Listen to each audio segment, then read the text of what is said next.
আলোচনা আমি আজকের এই আলোচনার যে বিষয়বস্তু সেই বিষয়বস্তুর উপরেই বক্তব্য সংক্ষিপ্ত সময়ের মধ্যে রাখতে চাই। আমি যখন ঢাকা বিশ্ববিদ্যালয়ে পড়াশোনা করেছি আমি থাকতাম সূর্য সেন হলে। তো আমার রুমের এক বড় ভাই ছিলেন, তার নাম তানভীর। তিনি ঢাকা বিশ্ববিদ্যালয়ের যিনি অধ্যাপক ছিলেন নাজমুল আহসান কলিমুল্লাহ স্যার, সকলে হয়তো চিনেন, এখন তিনি কারাগারে আছেন। তার যে প্রতিষ্ঠান ছিল জানিপপ, সেখানে কাজ করতেন, ঊর্ধ্বতন কর্মকর্তা ছিলেন। তো আমি তার কাছ থেকে জানার চেষ্টা করতাম যে আসলে আপনারা কি কাজ করেন। তিনি আমাকে একদিন বললেন যে আসলে আমাদের কাজ বলতে নির্বাচনের সময় কিছু স্বেচ্ছাসেবক তাদেরকে ভাড়া করা এবং বিভিন্ন সেন্টারে পাঠানো, ওই দিনের জন্য 2000 বা 1500 টাকা তাদেরকে দিতে হয় এবং সর্বশেষ শেখ হাসিনার পক্ষে আমাদেরকে রিপোর্ট করতে হয়। এবং এই জানিপপ কি করেছে আপনারা সবাই জানেন। শেখ হাসিনার পক্ষে, শেখ হাসিনার অধীনে নির্বাচন সুষ্ঠু হয়েছে সেটার পক্ষে সবসময় বক্তব্য দিয়েছে, রিপোর্ট করেছে। আমি এই প্রসঙ্গ আসলে কেন টানলাম, আমরা দেখেছি যে বিশ্ব বাটপার আবেদ আলী, আমি আপনাদের একজন যিনি সদস্য ভাইয়ের কাছে জিজ্ঞেস করছিলাম যে আবেদ আলী আজকে এখানে আছে কিনা। তো তিনি আমাকে কনফার্ম করলেন যে না, আবেদ আলী, তিনি আওয়ামী লীগের দশর ছিলেন, আবেদ আলী এখানে নাই। তবে আবেদ আলীর মতন কেউ আছে কিনা সেই প্রশ্ন আমি আপনাদের কাছে রাখছি, কারণ আবেদ আলী তো বাংলাদেশে একজন ছিল না। আমরা দেখেছি যে ওই সময় যে প্রতিষ্ঠানগুলো রিপোর্ট করেছে এরা অধিকাংশই ছিল আবেদ আলী। তো সেই আবেদ আলীদের মাধ্যমে কি আবার আমরা কোনো পর্যবেক্ষণ চাই না। এই জন্য আপনাদের প্রতি আমাদের আহ্বান থাকবে যে আপনারা আপনাদের এই সংগঠনে কোনো আবেদ আলীকে আশ্রয় দিবেন না। আমরা দেখেছি যে এই সর্বশেষ নির্বাচনে ইলেকশন মনিটরিং ফোরাম এবং সার্ক মানবাধিকার ফাউন্ডেশন, এটার একটা ছিল আবেদ আলী চেয়ারম্যান, একটার মহাসচিব। আমরা দেখেছি যে বিদেশ থেকে কিভাবে ভাড়া করে বিদেশি নাগরিক এনেছে এবং তাদের মাধ্যমে বক্তব্য দেওয়াইছে যে নির্বাচন খুব সুষ্ঠু হয়েছে, হাসিনা খুব ভালো নির্বাচন করেছে। অর্থাৎ শুধুমাত্র যে বাংলাদেশে আবেদ আলী আছে এরকম না, বিশ্বে বহু আবেদ আলী আছে। আমরা মনে করি যে সাদা চামড়ার মানুষ, এরা মনে হয় আসলেই এরা ভালো রিপোর্ট দেবে।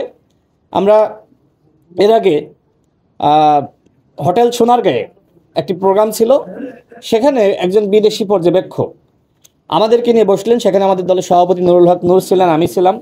এবং 24-এর নির্বাচনের আগে তাদেরকে শেখ হাসিনার পক্ষ থেকে ভাড়া করে আনা হয়েছে এবং এই হোটেল সোনারগাঁয়ে রাখা হয়েছে। তো আরও অনেক দলের সাথে তারা বৈঠক করেছিল, আমাদের সাথে বৈঠক করেছিল। আমরা কথা বলে দেখলাম যে এগুলোকে হাসিনা ভাড়া করে এনেছে বিভিন্ন সংগঠনের নামে এবং বিদেশি অবজারভার। তো এই নির্বাচনে এই ধরনের বিদেশি ভাড়া খাটা অবজারভার আমরা চাই না। আমরা চাই যে আপনারা অতীতে যদি আপনাদের মধ্যে কেউ ভুল করে থাকে আপনারা তাকে শুধরিয়ে দিবেন। আপনারা যে 85,000 জনবল আপনারা নিয়োগ দিতে চান, এদের মধ্যে কেউ যাতে এমন কিছু না করে যেটা নির্বাচনকে বিতর্কিত করে, যেটা আপনাদের সংগঠনকে কলঙ্কিত করে। আপনারা এই বিষয়গুলো লক্ষ্য রাখবেন। আমরা চাই আগামী নির্বাচনটা ইতিহাসের সেরা নির্বাচন হোক। কমিশনারের সাথে বৈঠক করেছি এবং অন্যান্য নির্বাচন কমিশনারের সাথে আমরা বৈঠক করেছি। জামাত ইসলামের পক্ষ থেকে যে বক্তব্য রাখা হলো, এই বক্তব্য আমরা শুরু থেকেই দিয়ে আসছি যে আপনারা নির্বাচন করার জন্য যে ধরনের পরিবেশ আপনাদের তৈরি করা দরকার ছিল, আপনারা কি গত এই 15-16 মাসে সেই পরিবেশটা তৈরি করতে পেরেছেন? আপনারা মুখেই শুধুমাত্র বলছেন যে ইতিহাসের সেরা নির্বাচন করতে চান, কিন্তু সেরা নির্বাচনের জন্য যে সেরা পরিবেশ তৈরি করতে হয় সেই বিষয়টা আপনারা কেন ভুলে যাচ্ছেন? তো এখনও সময় আছে। নির্বাচন কমিশন বলছে যে তফসিল ঘোষণার পরে তাদের মূল দায়িত্ব। তাহলে তফসিল ঘোষণার আগে সরকারের দায়িত্ব ছিল। ডক্টর মোহাম্মদ ইউনূসের উপরে আমরা সবাই আস্থা রেখেছিলাম, কিন্তু আমার কাছে মনে হয় তিনি আমাদের আস্থা ভঙ্গ করেছেন। তিনি পারেননি বাংলাদেশের রাজনীতির যে সংস্কৃতি, সেই সংস্কৃতির ছিকি আনাও তিনি পরিবর্তন করতে পারেননি। তিনি অনেক বড় নেতা হতে পারেন, তিনি নিজেই বলেছেন আমরা কিন্তু আন্তর্জাতিক মানের খেলোয়াড়। তিনি শুধুমাত্র বাংলাদেশ ছাড়া অন্যান্য দেশে গিয়ে খেলেন কিন্তু বাংলাদেশের জনগণকে নিয়ে যে ধরনের চিন্তা চেতনা তিনি কি করতে চান, আমি সবসময় বলেছি ডক্টর মোহাম্মদ ইউনূস একজন পরিকল্পিত মানুষ। তার মানে তিনি যখন ক্ষমতা বা দায়িত্ব গ্রহণ করলেন, তার দায়িত্ব ছিল আমাদের কাছে 1.5 বছরের একটা প্ল্যান আমাদের সামনে হাজির করা। তিনি প্রথম মাসে কি করতে চান, দ্বিতীয় মাসে কি করতে চান, তার 6 মাসের প্ল্যান কি, তার সরকারের 1 বছরের প্ল্যান কি, তার সরকারের 1.5 বছরের প্ল্যান কি। আমরা কি এই প্ল্যান পেয়েছি? আমরা পাইনি। যে কারণে সংস্কার নিয়ে মানুষের যে ধরনের আকাঙ্ক্ষা ছিল, মানুষ আর এখন এই সরকারের কাছ থেকে সংস্কার প্রত্যাশা করে না। আমার কাছে মনে হয় যে এখন কেউ বিশ্বাস করে না ডক্টর মোহাম্মদ ইউনূসের নেতৃত্বাধীন সরকার কোনো সংস্কার করতে পারবে। 15 মাসে আমি অন্তত কোনো সংস্কার দেখি নাই। আগে গণমাধ্যম যেভাবে আমরা দেখেছি, গণমাধ্যমকে কিভাবে তাদেরকে কণ্ঠাসা করা হয়েছে, বাধ্য করা হয়েছে, এখন হয়তো কিছুটা গণমাধ্যমের উপর চাপ নাই, ডিজিএফআই এনএসআই বাধ্য করে না, আপনারা সংবাদ প্রচার করতে পারছেন, সাংবাদিকদের মধ্যে সাহসিকতা বেড়েছে। অর্থাৎ এটা সরকারের সফলতা না, বরং গণমাধ্যমের যে নীতিগত সংস্কার করা দরকার ছিল সেইটা সরকারের পক্ষ থেকে করা সম্ভবপর হয়নি। এবং এই নির্বাচনে সবথেকে গুরুত্বপূর্ণ ভূমিকা রাখবে কিন্তু গণমাধ্যম। আমাদের পর্যবেক্ষক ভাইরা থাকবে, কিন্তু একজন সাংবাদিক যেভাবে ভোট কেন্দ্র পর্যবেক্ষণ করতে পারবে আমার কাছে মনে হয় না আর কেউ পারবে। অর্থাৎ আগামী নির্বাচনে সবথেকে সাহসী এবং সবথেকে বলিষ্ঠ ভূমিকা রাখতে হবে সাংবাদিক এবং গণমাধ্যমকে। আমি দৃঢ় আস্থা এবং বিশ্বাস রাখি এখানে যে সকল আমাদের তরুণ সাংবাদিক ভাইরা আছে তাদের সাথে তো আমাদের মোটামুটি প্রতিদিনই দেখা হয়, তাদের উপর আমার আস্থা রয়েছে। আমি দেখেছি এই গণমাধ্যমে আমি দেখেছি যে গণ অভ্যুত্থানের সময় তাদের কি ভূমিকা, তাদের মিডিয়া হাউস থেকে চাপ দেওয়া হয়েছে, অনেক সময় টেলিভিশনে তারা সেই সংবাদটা প্রচার। এই নির্বাচন সুষ্ঠু করার জন্য শুধুমাত্র নির্বাচন কমিশনের পক্ষ থেকে দায়িত্ব পালন করলে হবে না, আমাদের যারা প্রার্থী হবে তাদেরকেও ভূমিকা রাখতে হবে। যে কারণে আমাদের দলের পক্ষ থেকে আমরা যে প্রস্তাব নির্বাচন কমিশনকে দিয়েছি যে আপনারা প্রত্যেকটা আসনে যারা বিভিন্ন দলের প্রার্থী থাকবে তাদেরকে নিয়ে আপনারা একটা জনসভার আয়োজন করেন, এবং সেই আয়োজনটা হইতে হবে সরকারের পক্ষ থেকে। ওই এলাকার যারা ভোটার আছে মাইকিং করে সরকার একটা বা নির্বাচন কমিশনের পক্ষ থেকে যে কোনো একটা মাঠে ডাকবে এবং সমস্ত খরচ সরকার বহন করবে। সেখানে বিভিন্ন দলের প্রার্থীরা যাবে, বক্তব্য রাখবে, তাদের ইশতেহার তুলে ধরবে এবং জনগণ সিদ্ধান্ত নেবে যে কে সৎ এবং যোগ্য।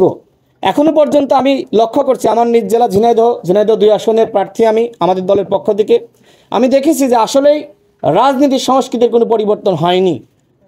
প্রার্থীরা তারা কালো টাকা, পেশি শক্তি বা সাদা টাকার ব্যবহার করছে। কে কত বড় বহর নিয়ে মিছিল করতে পারে, কার বহরে কতগুলো বাইক থাকবে, গাড়ি থাকবে, কে কাকে কত টাকার নাম টাকা দিয়ে দান খয়রাত করতে পারে বা এই সাদা টাকার ব্যবহার করতে পারে, এই কাজগুলো কিন্তু চলতেছে। তো আমি একজন প্রার্থী, আমরা 2018 সাল থেকে আন্দোলন সংগ্রাম করে আসছি। এখন আমার তো চাঁদাবাজির টাকা নাই, লুটপাট করার টাকা নাই, তাহলে আমি তো টাকা খরচ করতে পারছি না। তার মানে সরকার যে বলছে যে আগামী নির্বাচনটা হবে ইতিহাসের সেরা নির্বাচন, ঠিক আছে আপনি ইতিহাসের সেরা নির্বাচন করলেন, কিন্তু সংসদে সেই মমতাজের মতন সেই আপনার এমপিরা গেল, সংসদে সেই ব্যবসায়ী এমপিরা গেল, চাঁদাবাজ এমপিরা গেল, এর মাধ্যমে কি পরিবর্তন হবে? সুতরাং সরকারের কাছে, নির্বাচন কমিশনের কাছে আমাদের আহ্বান থাকবে যে আগামী নির্বাচনে কিভাবে সৎ যোগ্য ব্যক্তিরা নির্বাচিত হতে পারে সেই পদক্ষেপ আপনাদের গ্রহণ করতে হবে। আর এটি যদি আপনারা গ্রহণ করতে চান তাহলে প্রত্যেক আসন ভিত্তিক আপনাদের সেমিনার বা সভার আয়োজন করতে হবে। জনগণকে আপনারা ডাকবেন, সেখানে প্রার্থীরা গিয়ে তার ইশতেহার তুলে ধরবে, বক্তব্য তুলে ধরবে। এর মাধ্যমে টাকার অপচয় বন্ধ হবে, কালো টাকা এবং পেশি শক্তির রাজনীতি বন্ধ হবে। আমার কাছে মনে হয় যে সরকার এই উদ্যোগগুলো এখনও নেয়নি। সর্বশেষ বলতে চাই, আগামী নির্বাচন বানচাল করার জন্য একটি গভীর চক্রান্ত শুরু হয়েছে। এখানে সমস্ত রাজনৈতিক দলের নেতৃবৃন্দ আছে, যে কারণে এই বিষয়টি যেহেতু নির্বাচন সম্পৃক্ত, এই জন্য আপনাদের সামনে আমি তুলে ধরছি। আপনারা জানেন যে রিফাইন্ড আওয়ামী লীগ নামে আওয়ামী লীগকে ফিরিয়ে আনার একটি চক্রান্ত শুরু হয়েছিল। এরপরে জাতীয় পার্টির কাঁধে ভর করে আওয়ামী লীগকে ফিরিয়ে আনার চক্রান্ত শুরু হয়েছিল। তো এই চক্রান্তগুলো ছাত্র জনতা রুখে দিয়েছে। এখন নতুন চক্রান্ত হলো যে আওয়ামী লীগের যারা পদধারী নেতা ছিল তাদেরকে স্বতন্ত্র নামে নির্বাচনে অংশগ্রহণ করতে দেওয়ার সুযোগ দেওয়া। আমাদের দলের পক্ষ থেকে ইতিমধ্যে আমরা প্রধান নির্বাচন কমিশনার বরাবর এবং অন্যান্য নির্বাচন কমিশনার বরাবর আমরা স্মারকলিপি দিয়েছি এবং আমরা আহ্বান জানিয়েছি আগামী নির্বাচনে এই নিষিদ্ধ আওয়ামী লীগের কোনো পদধারী নেতা স্বতন্ত্র বা অন্য কোনো নামে নির্বাচনে অংশগ্রহণ করতে পারবে না।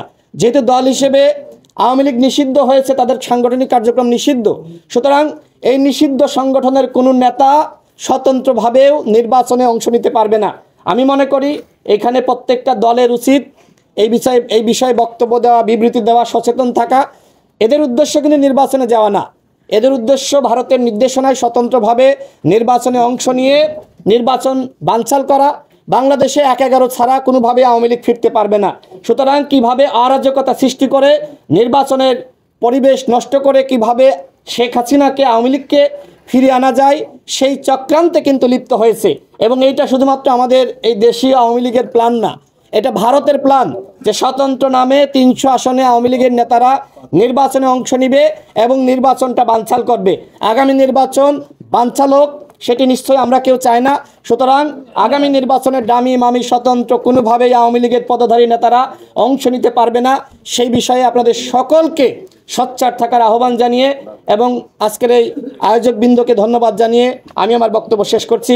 আল্লাহ হাফেজ, আসসালামু আলাইকুম।